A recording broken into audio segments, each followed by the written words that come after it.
दुनिया की बड़ी मईशतों की अगर हम बात करें तो पिछले 50 से 60 साल में चाइना का जो मॉडल है एक कामयाब मॉडल के तौर पर सामने आता है, जहां 60 से 70 करोड़ अफराद को पिछले 50 साल में उन्होंने गुर्बत की लकीर से नीचे निकाला। दीगर जो मईशतें उनके मुकाबले में उन्होंने क्या मुख्तलिफ किया है और क्या दूसरी मईशतों को करना चाहिए, इस पर एक मुख्तसर ज़रा हम जायज़ा पेश करते हैं और फिर मेहमान से भी इस सिलसिले में गुफ्तगू हम करते हैं। आमतौर पर यह समझा जाता है कि चाइना सिर्फ शी जिनपिंग और कम्युनिस्ट पार्टी के सख्त कंट्रोल में चलता है, लेकिन हकीकत में चाइना दरअसल 3 ताकतवर और एक साथ जुड़े हुए स्ट्रक्चर्स के जरिए चलता है जो मुकाबले के साथ कारकर्दगी को भी अहमियत देते हैं और यूं तरक्की का सफर आगे से आगे ही बढ़ता चला जाता है। अब इसमें पहला स्ट्रक्चर है मेयर इकोनॉमी का।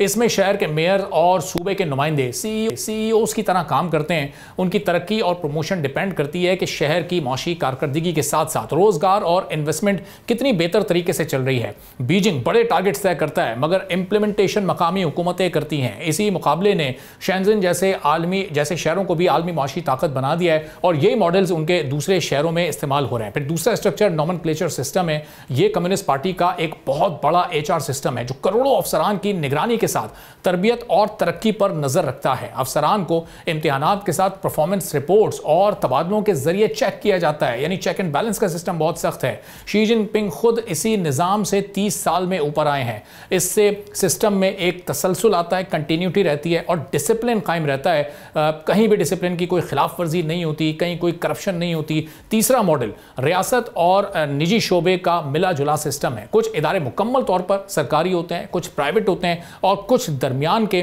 पब्लिक प्राइवेट पार्टनरशिप के तहत काम करते हैं। और प्राइवेट कंपनीज तरक्की करती हैं मगर पार्टी की हुदूद में। अगर कोई ज़्यादा ताकतवर हो जाए तो रियासत फिर मुदाखलत करती है, यानी किसी एक की मोनोपोली कबूल नहीं की जाती। एक शफाफ सिस्टम के तहत काम होता है। आज चाइना की जीडीपी के बजाय मुश्तरका खुशहाली के साथ अदम मसावात और स्टेबिलिटी पर ज़्यादा तवज्जो दी जा रही है और ये मॉडल ताकतवर भी है। और दूसरी तरफ हम ये देखते हैं कि ज़ाहिर किसी हद तक के खतरात पूरे हैं, लेकिन जब चेक एंड बैलेंस मजबूत होता है तो फिर कहीं कोई रुकावट खासतौर पर नहीं आती।